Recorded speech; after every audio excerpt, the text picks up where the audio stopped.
Hello guys, কেমন আছো সবাই? আশা করি সবাই খুব ভালো আছো। ব্লুলকের সিজন 3 এর পার্ট 3 তে তোমাদের সবাইকে স্বাগতম। পার্ট 2 এর শেষের দিকে আমরা দেখেছিলাম নিউ ইগোস লিগের প্রথম ম্যাচটা শুরু হয়ে যায়, যেটা হয় বাস্টেড মুনশিন আর এফসি বার্সা এর মধ্যে। ম্যাচ শুরু হওয়ার আগে আমাদের দুই টিমের লাইন আপ গুলো দেখানো হয়, যেখানে এফসি বার্সাতে ব্লুলক থেকে শুধুমাত্র ওটো আর বাচিরা স্টার্টিং লাইন আপে জায়গা করে নিতে পেরেছে। অন্যদিকে বাস্টেড মুনশিনে ব্লুলক থেকে একমাত্র কুনিগামি জায়গা করে নিতে পারে। ইসাগি, ইউকিমিয়া, গাগামুরো আর বাকি সবাই স্টার্টিং লাইন আপে জায়গা পায় না, তারা সাবস্টিটিউশন হিসাবে ব্রাঞ্চিতে বসে থাকে। এরপরে আবারও আমাদের ম্যাচগুলোর নিয়ম বলা হয়, যেখানে প্রথম নিয়মটা হলো যেই টিম প্রথমে 3টা গোল করবে সেই টিমই ম্যাচ জিতে যাবে, আর যতক্ষণ না কোনো টিম 3টা গোল না করতে পারবে ততক্ষণ ম্যাচ চলতে থাকবে। মানে এই ম্যাচগুলোতে নির্দিষ্ট কোনো সময় থাকবে না নর্মাল ম্যাচের মতো। এরপরে দ্বিতীয় নিয়মটা হলো দুই টিমই আনলিমিটেড ভাবে প্লেয়ার সাবস্টিটিউশন করতে পারবে, মানে দুই টিম তাদের ইচ্ছা মতো প্লেয়ার উঠাতেও পারবে আবার নামাতেও পারবে। নর্মালি সাধারণ ম্যাচগুলোতে সর্বোচ্চ 5 বা 6 বার প্লেয়ার সাবস্টিটিউশন করা যায়, কিন্তু এই এনএল এর ম্যাচগুলোতে আনলিমিটেড সাবস্টিটিউশন থাকবে। এরপরে তৃতীয় ও সর্বশেষ নিয়মটা হলো টিমের মাস্টার স্ট্রাইকাররা 3 মিনিটের জন্য ম্যাচ অংশগ্রহণ করতে পারবে, মানে নোয়া, লাভিনো আর বাকি মাস্টারগুলো 3 মিনিটের জন্য ম্যাচটা খেলতে পারবে যে কোনো সময়ে। সবশেষে দুই টিমের মধ্যে ম্যাচটা শুরু হয়ে যায়। ম্যাচ শুরু হলে কাইজার নেসকে পাস দিয়ে সামনের দিকে এগিয়ে যেতে থাকে। নেসের সামনে দ্রুতই এফসি বার্সা এর দুইজন প্লেয়ার চলে আসে। নেস তার সামনে থাকা এই দুইজন প্লেয়ারকে দেখে সে খুব স্মুথ ভাবে তাদের মাঝখান দিয়ে একটি চমৎকার পাস দেয় বাস্টেড মুনশিনের আরেকটা ফরওয়ার্ড গ্রিমকে। গ্রিম তার সামনে থাকা প্লেয়ারদের ডিবিল করে পিছনে ফেলে দেয় এবং পায়ে পৌঁছে যায় এফসি বার্সা এর গোলবারের কাছে।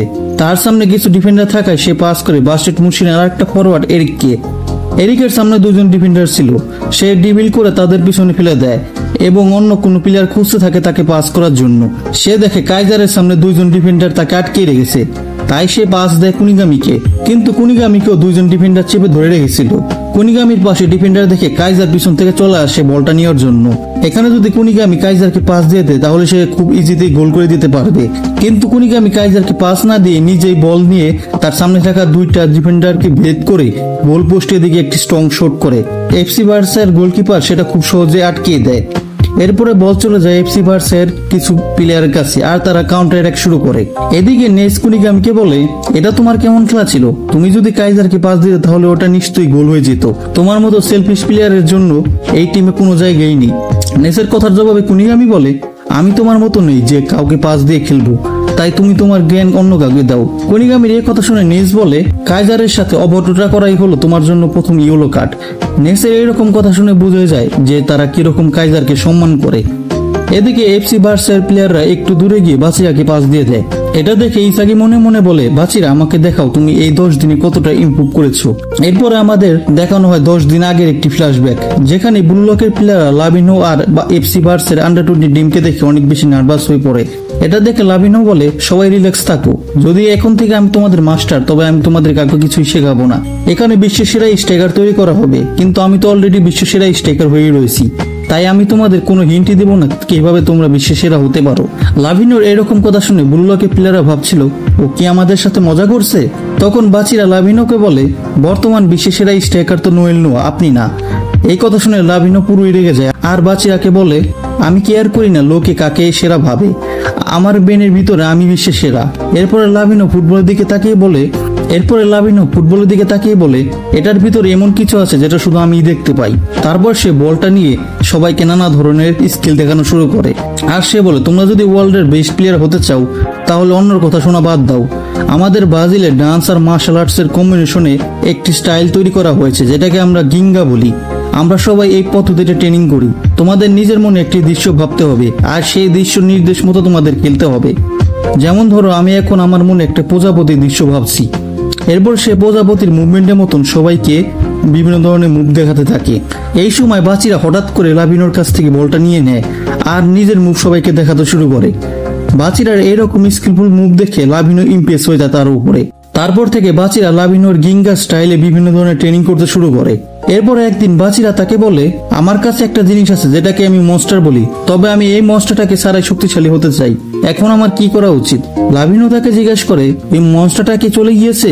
বাচিরা বলে, না চলে যায়নি, আমি শুধু তাকে আটকিয়ে রেখেছি। এই সময় আমরা প্যানেলে দেখি বাচিরা তার পায়ের কাছে তার মনস্টারটাকে আটকিয়ে রেখেছে। বাচিরা বলে, তবে আমি চাইলে আবারও তাকে ছেড়ে দিতে পারি। লাভিনো তখন বলে, তুমি ওই মনস্টারটাকে ছেড়ে দাও, তোমার মনস্টারই তোমাকে গাইড করবে বিশ্বসেরা প্লেয়ার হওয়ার জন্য। একথা শুনে বাচিরা আবারও তার মনস্টারটাকে ছেড়ে দেয়। এখানে ফ্ল্যাশব্যাকটা শেষ হয় এবং আমরা ফিরে আসি ম্যাচে। বাচিরা বাস্টেড মুনশনের সকল প্লেয়ারদের ডিবলিং করে এক এক করে পিছনে ফেলে দেয়। তার ডিবলিং এখন এত বেশি ভয়ঙ্কর হয়ে গেছে যে কেউ তাকে আটকাতেই পারে না। এটা দেখে ইসাগি বলে বাচিরা ডিবলিং ওয়ার্ল্ড ক্লাস প্লেয়ারদের উপরও কাজ করছে, কিন্তু ওর ডিবলিং আগের থেকে একদম ভিন্ন। এটা প্রেডিক্ট করা প্রায় অসম্ভব। বাচিরা এক এক করে বাস্টেড মুনশন সকল ডিফেন্ডারদের পিছনে ফেলে দেয় তার ডিবলিং এর সাহায্যে।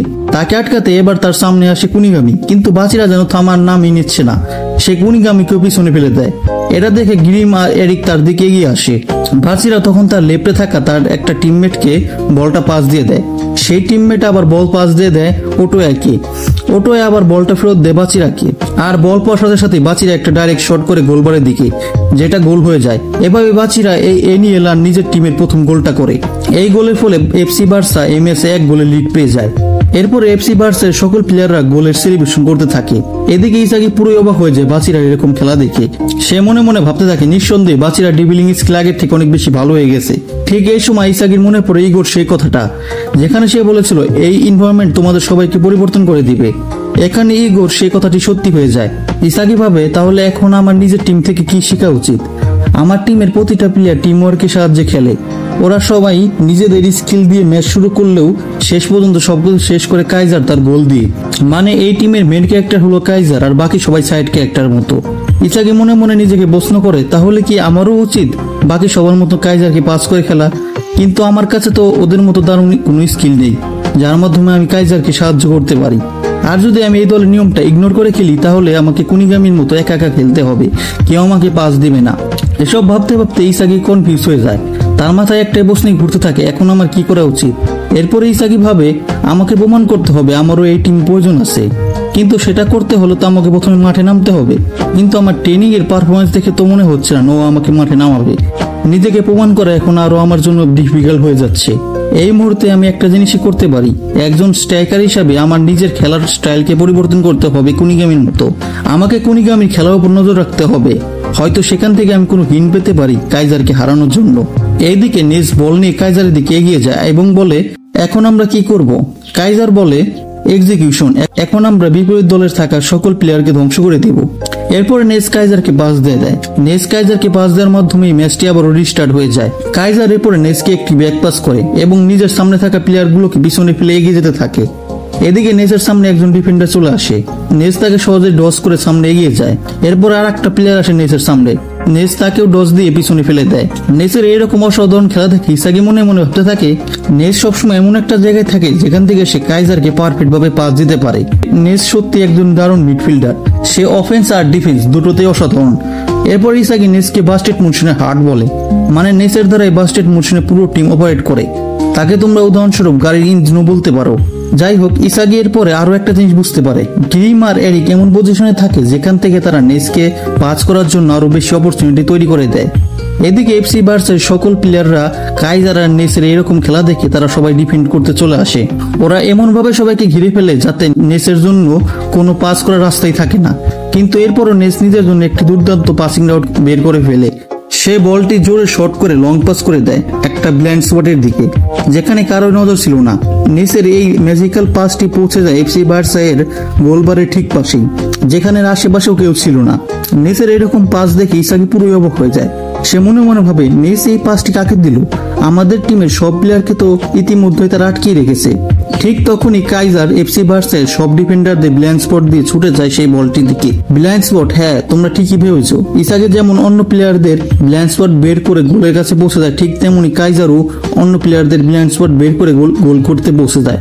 আর সেটা সে ইসাগির থেকে অনেক ভালোভাবেই করে। এইদিকে ইসাগি এগুলো দেখে বোঝা যায় যে কাইজার তার আপডেটেড ভার্সন। তাই ইসাগি ডিসাইড করে সে কাইজারের সকল মুভ ভালোভাবে দেখবে আর তাকে হারানোর জন্য কোনো টেকনিক খুঁজে বের করবে। এদিকে কাইজার বাকি সবাইকে ফাঁকি দিতে পারলেও সে বাচিরাকে ফাঁকি দিতে পারে না। সে কাইজারকে আটকাতে এগিয়ে আসে। বাচিরা বলটি নিতে গেলে কাইজার তার ডানা হাত দিয়ে বাচিরাকে আটকিয়ে দেয় এবং বলটি দখল করে নেয়। কাইজার তখন শুট করতে যায়, কিন্তু ঠিক তখনই এফসি বার্সার আর একজন ডিফেন্ডার তার সামনে চলে আসে আর তার শটের পথটা আটকিয়ে দেয়। কিন্তু কাইজার থেমে থাকে না, সে দুইজন ডিফেন্ডারদের মাঝখান দিয়ে একটা ডাইরেক্ট শুট করে। এফসি বার্সার গোলকিপার কিছু বুঝে ওঠার আগে বলটি গোল পোস্টে ঢুকে যায়। কাইজারের এই অসাধারণ গোলের মাধ্যমে বাস্টেড মুনশিন এই ম্যাচে 1-1 গোলের সমতায় ফিরে আসে। এরপরে কাইজার একটা অসাধারণ সেলিব্রেশন করে, তোমরা প্যানেলে দেখতেই পারছো। এদিকে ইসাগি কাইজারে এরকম খেলা দেখে পুরো অবাক হয়ে যায় আর বলে কাইজার একটা জিনিয়াস, ও রিন নাগি আর বাচিরাদের মতন না, ওদের থেকে অনেক বেশি আলাদা। ইসাগির এই কথা শুনে নোয়া বলে কাইজার ইম্প্যাক্ট। কাইজার তার এই শটটাকে কাইজার ইম্প্যাক্ট বলে। এই শুটে সে তার ডান পা দিয়ে এত জোরে শট মারে যে এটা ওয়ার্ল্ডের সবচেয়ে ফাস্ট কিক, কেউ এটাকে থামাতে পারে না। এই শুটের দিক দিয়ে সে আমাকে সারপাস করে দিয়েছে। এসব কথা শুনে ইসাগি আরো বেশি শক হয়ে যায়। এরপর আমাদের লাভিনোকে দেখানো হয়, যেখানে সে বলে এখন সময় এসে গেছে আমার 3 মিনিট সময়টাকে কাজে লাগানো। মানে সে মাঠে নামছে স্টার চেঞ্জিং সিস্টেম ইউজ করে। তাকে মাঠে নামতে দেখে সবাই অবাক হয়ে যায় আর বাসির আরো বেশি এক্সাইট হয়ে যায় তার সাথে খেলার জন্য। এদিকে নোয়া মাঠে নামার জন্য রেডি হতে থাকে। সে বলে আমি একটা ম্যাচও খেলতে চাইনি, কিন্তু তুমি আমাকে মাঠে নামতে বাধ্য করলে। তোমাকে আটকানোর মতো এখন আর কেউ নেই, তাই আমাকেও নামতে হলো। এরপরে নোয়া কুনিগামিকে বসিয়ে দিয়ে মাঠে নেমে পড়ে আর সে ইসাগিকে বলে মাঠে নামার জন্য রেডি হও ইসাগি ইউইচি। এটা শুনে ইউকিমি অনেক রেগে যায় আর বলে আমি আপনার কথা বুঝতে পারছি না, ট্রেনিং এ আমি ইসাগির থেকে অনেক বেশি ভালো পারফরমেন্স করেছি আর আমি ওর থেকেও র্যাঙ্কিং এ এগিয়ে, তাহলে কিসের ভিত্তিতে আপনি আমাকে বাদ দিয়ে ওকে মাঠে নামাচ্ছেন? নোয়া বলে আমি জানি তুমি এগিয়ে, কিন্তু এটা হলো ফ্যান সার্ভিস। পুরো ওয়ার্ল্ড ইসাগি ইউএসএ খেলা দেখতে চায়। বুললক আমার সাথে এরকমই কন্ট্যাক্ট করেছে, আমাকে ইসাগি ইউএসএ কে মাঠে নামাতেই হবে। তোমরা যদি এটা না বুঝো তাহলে আমি তোমাদের বুঝিয়ে দিই এটা কি। ইগো যখন তার স্পন্সরদের সাথে ডিল করছিল তারা এই শর্তটা দিয়েছিল, কারণ ইসাগির পপুলারিটি অনেক বেশি। ও মাঠে নামলে ফ্যান্স বেশি আগ্রহ হয়ে ম্যাচটা খেলা দেখবে আর এতে করে বুললকের পপুলারিটি অনেক বাড়বে, যার ফলে তারা একটা মোটা অঙ্কের টাকা আয় করবে। তোমরা যদি এখনো এই জিনিসটা না বুঝো তাহলে কমেন্ট বক্সে লিখে দিও, আমি তোমাকে বোঝানোর চেষ্টা করব।